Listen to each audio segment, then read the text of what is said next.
Hi, everybody. Hey, it's March 22nd, 2013, and I'm going to be a little light today. I'll not get out of hand, okay? It's just a real short segment here. Really, what I'm trying out is the webcam on my laptop. I just want to see how it works for quick updates.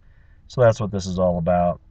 Hey, you know, this thing with the DHS is really important because, like the situation in Cyprus with the banks, when you stand up to the government and put light on what they're doing, you can at least slow them down, if not stop them for a period of time. I doubt that you'll ever be able to totally, defeat them unless the people that are criminals that are in office are removed. But at least they know that you're not going to lay down and just get eaten by wolves like sheep do. So let me just mention a few things about this. By putting the light on their deeds, these criminals in government, these people that think that national security means that they can cover up what they're doing so that nobody can find out, we slow them down and or stop them. And of course, this whole DHS thing issue, which has now been forced into the public eye because of alternative media like myself and like Christopher Green and some others, big and small.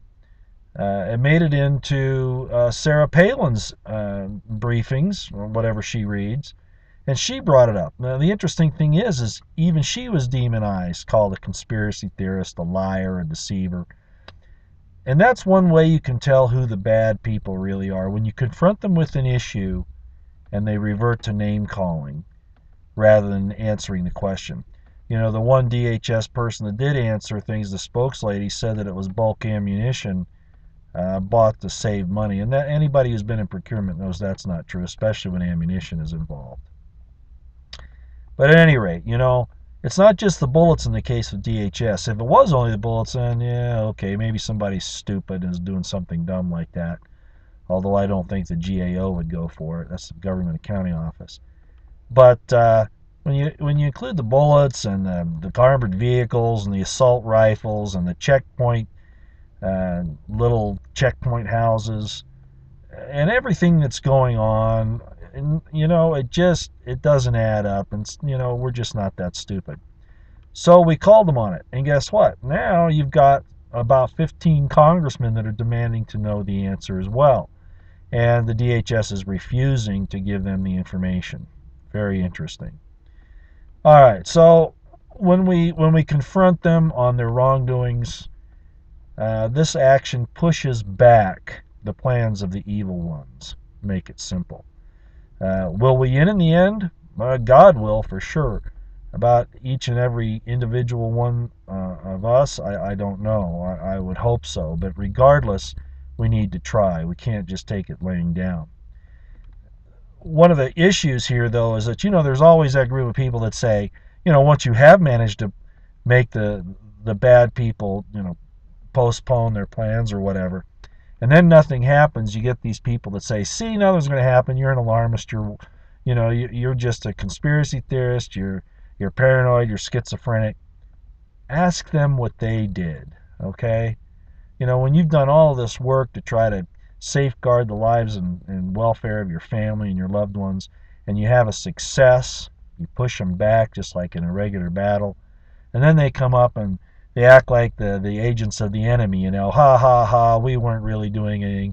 Just ask them, say, what did you do? Did you write any of your senators, your congressmen? Did you go on any demonstrations?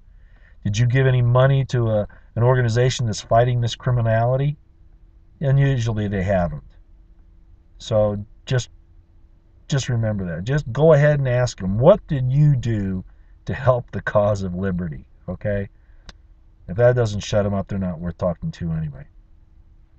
Okay, on this thing with Obama, I put it out the other day with his utterance there in Israel. Yeah, I'm pretty concerned about it. I think that was a pretty brave move. But, I'm not silly enough to think that there's only one of these guys, okay? We're working against principalities and powers from the dark side. And if their front man can't pull it off, they'll get another one. So what am I saying? If we defeat this manifestation of the Antichrist, the system will bring forth another one. So just because you beat him, or he, steps on his tongue or whatever, and they have to get another guy, that doesn't mean that this thing is over with. There was a friend of mine who wrote a book called, principles, not personalities. In other words, and the dark side's the same way. They're going to get the people that can do the job. You look at the principles they espouse. The bad people look for people to do bad things. The good people look for people to do good things. So it's not the person that's necessarily making the delivery. It's the principle they stand for, and that's kind of important, especially in this situation. So the lesson here, always being vigilant and chaining the leadership, the, the, the people in government with the chains of that Constitution. That's what it's all about. Finally, real quick, if you see some type of an attack somewhere in the United States or whatever, and a lot of people get hurt, they're going to blame it on vets, constitutionalists, libertarians, Tea Partiers, Christians, whatever. They're going to say, oh, we allied with Al-Qaeda or with North Korea or something like that.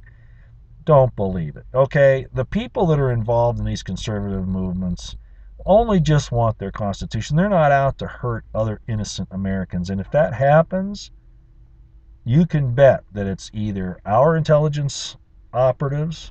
When I say our, I mean the U.S. government's intelligence operatives or allies, mercenaries, or something like that, where they've got a patsy and they make them do it. Okay? You're not going to see good, strong, red-blooded Americans out there blowing up daycare centers, places where people are just trying to make a living. That's not going to be that way. All right? So don't believe it. There's some television shows on right now. There's one with, I guess, these people in this Tea Party are falling for this guy who's actually a secret Taliban agent. And so they're trying to show that, we're going to get pulled into this thing because we're not very smart, or anybody in the conservative movement.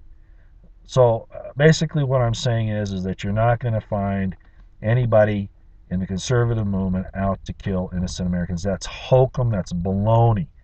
Okay, that's what our government does in false flags. Northwoods, Operation Northwoods, those kinds of things. Being involved in those black ops operations overseas in NATO, those kinds of things. Gladio, that stuff. They do that.